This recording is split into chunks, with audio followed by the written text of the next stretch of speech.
Hi, I'm Avery. I am Lily. Please don't kick me. I will. And welcome to From the Closet. Today we are covering season 2 of Infinity Train. Yeah. We We recorded just season 1 recorded. yesterday. Yeah. And this is coming out in July, I think. I don't know. Math. Yeah, math is math. Who cares? Um, okay, so correct me if I'm wrong, You're but I wrong. feel like shut up. I feel like Jesse and 1-1 have the same voice actor.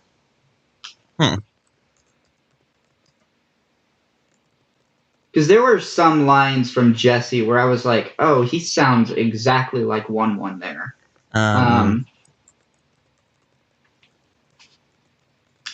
But I'm looking I up. also, yeah, Lake and Tulip have the same voice actor, obviously. They are different. Weird. 1-1 and Jesse. All right. But in Wait, this season, does 1-1 have two different voice actors? I Probably not. doubt it. They sound like the same person. Yeah, just, different Yeah, tone, like, sure. yeah, that's the whole gimmick of 1-1.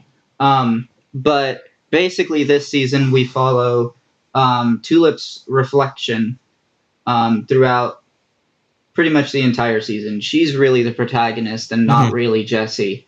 And it's more of like Tulip's journey to get off of the train rather than Jesse's. But I mean, Jesse's is still like a kind of subplot or whatever. I think that's what they would call a main character. That's not the person that you follow.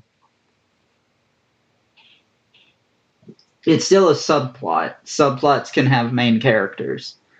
But anyway, uh, this season really highlighted for me what the issue I had with season 1 was. And it's more of like this season actually feels like it was a movie just split up into 10-minute chunks, whereas season 1 felt like the episodes were trying to tell at least their own self-contained story within the episode, and the connectivity with the rest of the series, like the connectivity with the rest of the episodes, was more of like the backdrop stringing everything together.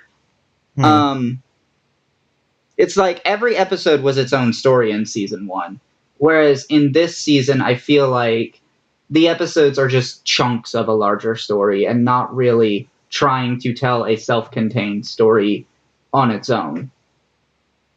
I mean, each episode, exactly how you explained it, was a self-contained episode, story even. Not in this season. In this season, there were a lot of cases where, like, you kind of just get chopped off. It feels like somewhat randomly, especially with those last 2 episodes. Well, also with the first 2, because Jesse doesn't even show up until episode 2. Yeah. But yeah, I mean, we're mostly following Mirror Tulip, as she'll be known through most of this season, and then and then she'll change her name to Lake at the very end, which I think is a stupid name. But hey, whatever. And then we also have this deer with a lot of weird powers, and they kind of just call it Alan Dracula. What a great name. So, basically, we start off with MT running. she was running from the flex at the beginning of this season, wasn't she? Or no, Yeah. no, no, no, no, no. Actually, what she was doing was changing her appearance. Mm-hmm. But then like also grabbed a wanted poster of her, and like stuffed it away in like a pocket or something. Where she got pockets, I don't know because I still can't get any pockets. Um, I guess Tulip had pockets while before reflect before she got out of the reflection. but anyway, she changes her appearance quite a lot. Uh, and then is she running? Yeah, Yeah. because she's like because she runs and then she hides behind um Alan Dracula the deer, and it kind of like camouflages her. Okay, And now I actually forgot where episode 2 began. Which actually I didn't know how the season aired. But apparently it was 2 episodes per day that was released. that would kind of make more sense. Um, And the same was can be said about season 1. okay, then that one's a bit weird because like it didn't feel like they were 2 episodes per day. It felt more like car of the week in season 1. Well, it definitely wasn't because, well, It definitely was. Like it felt like you could miss a week and kind of be fine. Whereas in this season, I feel like if you missed an episode, you're going to be totally lost. I mean, in this season, you missed. In last season, there are a few episodes that you would definitely not want to skip. Yeah, a few, like episode 8. But like Let's see, some of the them, beach car, Corgi car, you could probably miss the crystal car. The cast car is the reason why you don't want to skip the beach car. Unfinished car, you and could probably skip, but that is way too much foreshadowing. Um, the chrome car, you can skip, but you wouldn't understand what's happening in season 2. yeah. Never skip the pitball car. The past car wouldn't make much sense either. And then obviously, if you, I guess if you really didn't want to see the season finale, then go on ahead, I guess. Yeah, but like it felt like season 1 definitely felt like it had more episodes that you could skip than this season. And I'm saying that because I don't think there are any episodes this season that you could really skip. So I completely neglected to mention this in our first episode. So, do you know what happened between season 2 and season 3? No. Season 3 and season 4 are an HBO Max exclusive. It never released to Cartoon Network. That's weird. Which, and now that makes me want to think, you probably can't buy season 3 on Vudu because of that. Well, if that's the case, then I'll have to just like leave a link to like watch it on HBO Max, like I did with Turning Red, but with Disney Plus instead of HBO Max.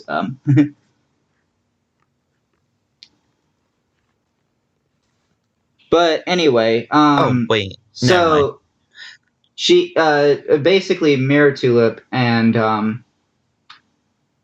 this deer who would later come to be known as Alan Dracula, kind of like playing around and shit. And then eventually she falls asleep, and in the meantime, some guy shows up named Jesse, and he tries to put sunglasses on the deer. And MT's not a fan of that. That makes MT mad. Yeah, she mad. Hoes mad. Um, but yeah, basically from there, they get to arguing. The deer wanders off and falls into a hole. Um, The deer's fine. yeah, the deer ends up being fine, but they go down the hole to try to find him, and they come across this tree where it's like, oh, there's these two families that are fighting, and also branches kind of grow the more people are fighting, and so they have to learn to like kind of get along. Um, well, Mirror Tulip and Jesse do. They have to learn to get along until uh, so that they can manage to get out of the Oh, tree. and Um, this season, I just remembered, gives a better name to what you would call, I wouldn't think 1-1 is a denizen. I mean, hard to say. But, what these you are would call everything in season 1, like the corgis,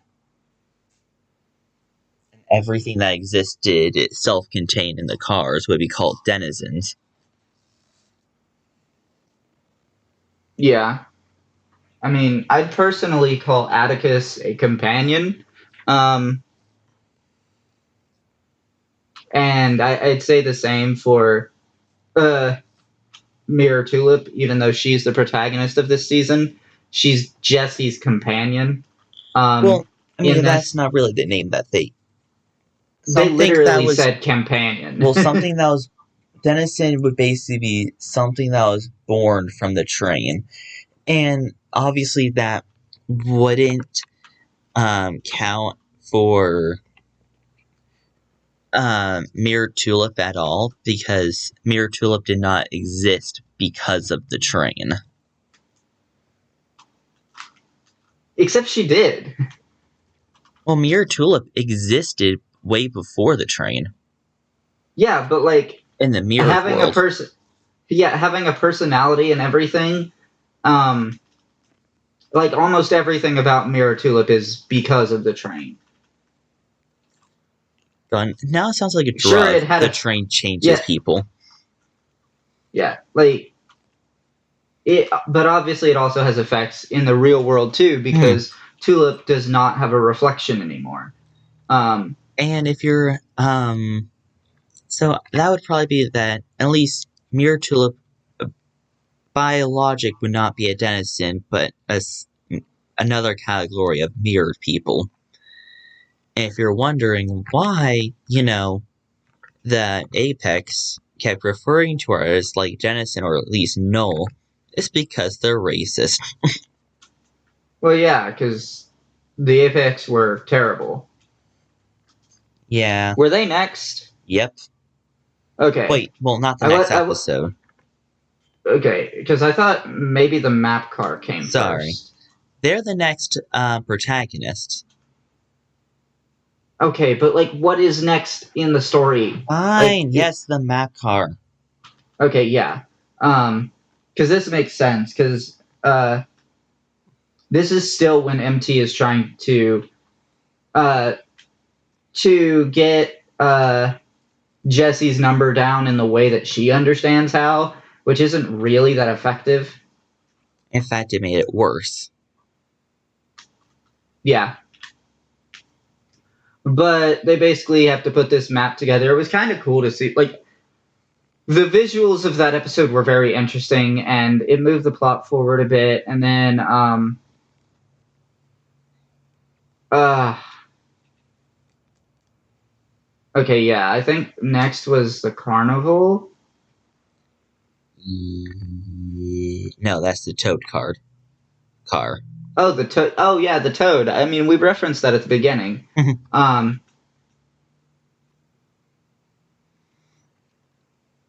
so basically, they come into this car, and the only way to get out of the car is to kick a toad.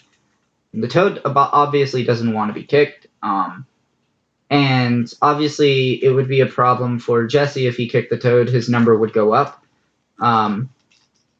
And then at the same time, they're being chased by So, his the, number is obviously going up because he's being told what to do. because that's kind of the entire reason why he was on the train.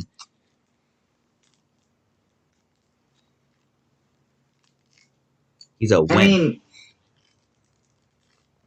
anyway, basically at the same time they're being chased by the Flex, which are just kind of the mirror police. Mirror police is not really something I ever thought I'd say, but here we are. But yeah, this episode basically serves as a catalyst for Mirror Tulip opening up about everything to Jesse because they're just trying, like the police are trying to convince him that she's like evil or whatever when she's just like trying to be herself. And, being yourself breaks the law. It's almost like a metaphor for some things in the real world. Almost. But anyway, and also in this episode, we learned some more about like why Jesse has to get back because like he needs to apologize to his brother and stuff. Generally, like, cause we learn like the whole story of like how he hurt his brother and everything. Eventually, Mirror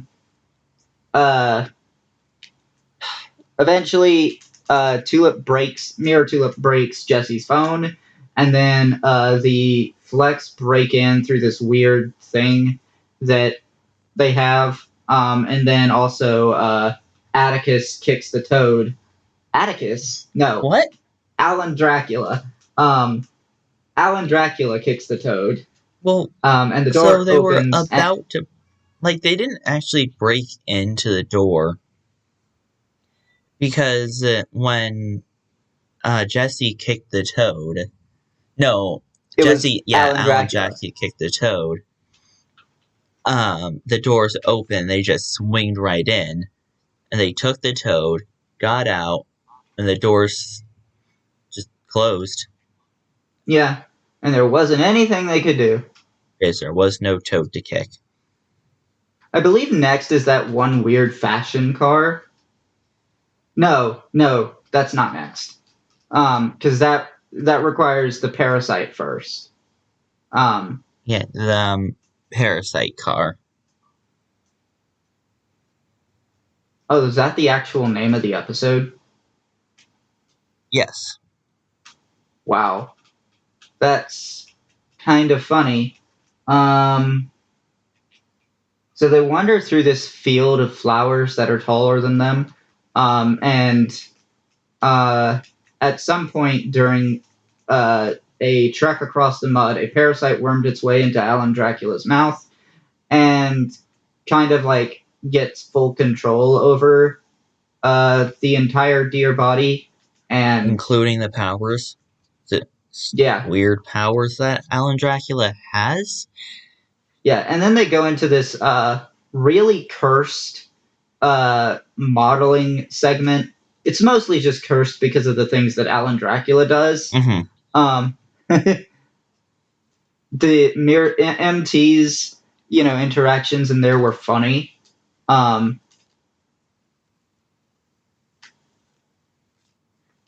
And Jesse was kind of a weird one, but whatever. They get through that, and I believe they go into a carnival next, being run by the cat. Yeah, they just finishing up because it sounds weird.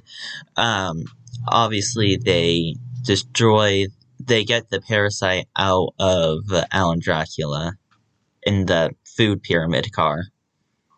Oh, right. It's kind of hard to remember the food pyramid car because nothing much really happened there aside from dealing with the parasite. Nothing much to do with the car itself, I guess. Yeah. The lucky cat car.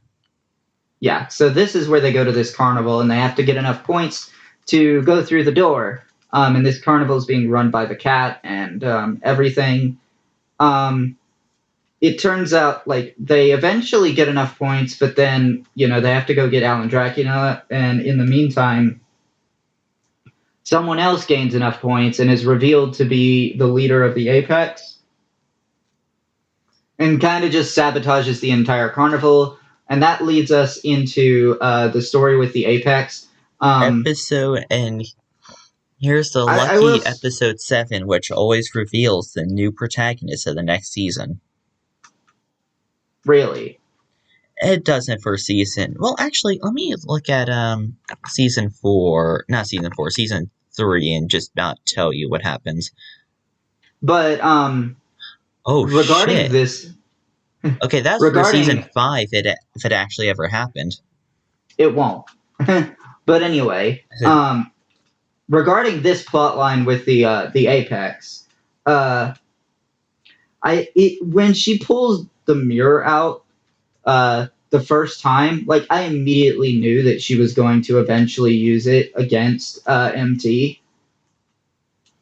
I did not think that the first time I watched that, and then when I was definitely surprised the first time I watched this, was like, oh shit, oh god, that makes sense now. Yeah, like I knew that was gonna happen. And like she's basically her whole thing is like, oh, the bigger the number, the better, and everything. And it's like, no, to me that just is saying you have more emotional problems. Well, bigger the number, well, to them is a symbol of power, and yeah, but because they got on the train during Amelia, and then suddenly when people start, disappearing from the train under 1-1, they're like, this is the false conductor. Yeah, and it's like, well, clearly they're misguided because they think Amelia was the real conductor. It is funny next season. But yeah, so and the other main character that you should probably notice is Simon. Yeah, I have a feeling Simon is going to be the season 3 protagonist and not whatever the fuck her name was. Was it Grace? Yeah, can I just say no? I mean, they both are the protagonists, but, well, you'll see. And then, like, it's also in this episode that Jesse's door opens. Which is kind of interesting to see it this early. And MT is left, like, alone because she couldn't go through the door without a number. And kind of the rest of the season follows, like, MT as she tries to figure out a way to get out. She manages to escape the Flex, and taking one injured Flex with her. Yeah, it takes one injured Flex with her, and then ends up killing him after getting back on the train because she managed to get off the train, but out in like the wilderness episode area. 8 always has the most dramatic scene in the entire season. Episode 8, season 1 was the ball pit car. And if you know, if you've watched season 3, you know. I wish you would stop spoiling things. I'm not spoiling anything. That is a spoiler. That is absolutely a spoiler. Because, telling me episode 8 is dramatic is a spoiler. This show has a lot of trends. Like, the cat will always appear. I'd say that's a spoiler too. But anyway, so once she gets back on the train after like jumping off and running from the fly creatures, which I'm kind of a bit, it's kind of a bit weird. She doesn't know about them. Actually, considering Tulip knew about them. But anyway, she knew about the cat. Yeah, she knew about the cat. That's kind of the weird part. Huh. I didn't But think about anyway, that. her plan is to hop inside a pod, get a number, and uh, figure out all of her problems, and then get off the train. But after all the shenanigans ensue, and she tries to get her number by stealing someone else's, the laser that imprints the numbers on people's hands just passes right through her. I have to say, amazing technology. Yeah, technology. It's Yes. not magic or anything. Oh yeah, because the train is more of a technological side, I guess. As it can break. That's what Mirror Tulip did to all of their Yeah, faces. she went a little nuts, and I'm just like, well, this definitely would not get you what you wanted. And then one um, appeared, and it's like, bitch, you're. yeah, and eventually we get the plot twist that Jesse is back on the train. Would you please And then stop when they, breaking things unless you want me to write your obituary? but yeah, Jesse's back on the train because he wants to get her off of the train, and because of that, when the train tries to write a number for Jesse, it can't. Um, His in all logical sense, his problem is unsolvable. Yeah, and then the way they solve it is to have Jesse's number reflect itself on MT's hand.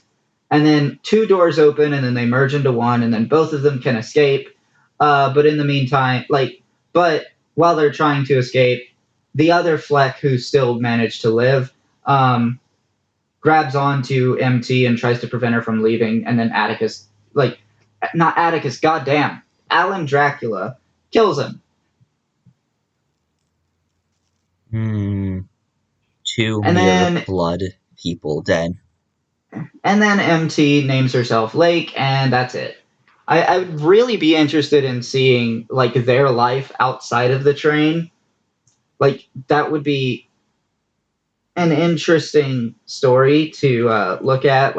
How does this person who's made completely out of metal live in the real world? Where does she live? Is another good question. Now, I'd rather Infinity Train end, like, get its good ending and not just prematurely end. Yeah, I'm glad it gets its good ending, but I'd be interested in a spin-off or something God, why is where Warner Brothers such asses? it's not like Infinity Train is even the best show that they've canceled before giving it its proper ending. Mm-hmm. Although to be fair, if you consider the episode before the finale of Teen Titans to be the finale, then I guess you could say Teen Titans had a good ending. And you got But one then more episode. then you get that actual last episode, and it's such a massive cliffhanger. And then they canceled the show.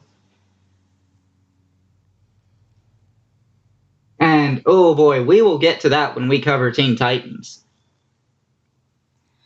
There's a video in 2021. It's like, is Infinity Train secretly revived? No. I'm just like, the creator has already said that the script to book 5 is already made. You already I don't made think it. we're getting it. I don't think we're getting it. I'm going to be honest. Maybe the script itself will get that. Mm-hmm. No, But I doubt. I need this in my life. If there's even a slight possibility that this can come out, I need Yeah, it. I don't think Infinity Train's coming back. But yeah, this season was really good. I was kind of disappointed there wasn't a lot. Okay, Season 1, I feel like, was definitely not as good as this season, but it did have that extra little thing with divorced parents and how like that can affect a child. So like I thought that was really cool. But this season just felt like it was trying to tell a more conventional story than season 1. Season 2, and I actually completely forgot because each season has like a name for it, and season 1 was oh my god, I can't say it.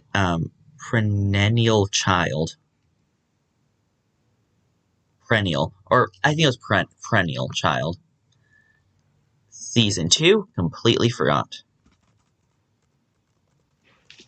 But yeah, I think this season was pretty good. Do you have an idea what you want to rate this season? That's what it's called, correct reflection. Yeah, God, so I remember, I think I rated this like 8.7 the first season at least. Mm-hmm. I definitely want to leave room for season 3. So, but it is definitely better. So let's just go with a 9. I am giving this season an 8.8. I really liked this season over season 1. I felt like the way the narrative was structured was a little more sound than the way season 1 was handled. Yeah. And I also really enjoyed the relationship dynamic between Jesse and MT. Hmm. Alan Dracula was kind of meh. I mean, a fun gimmick, but I would not die much for more. Alan Dracula. You also would die for Atticus. I would also die for Atticus. Thank you. I would die for 1-1. But yeah, I would die. in 2 months we are going to be covering season 3, or tomorrow if you're us. For anyone else, 2 months. If you're me, yeah, it's just, or even today. And just do it later today if you're not burned out. I kind of don't want to. Fair enough. But anyway, until then, I have been Avery, and that has been Lily, and we will be seeing you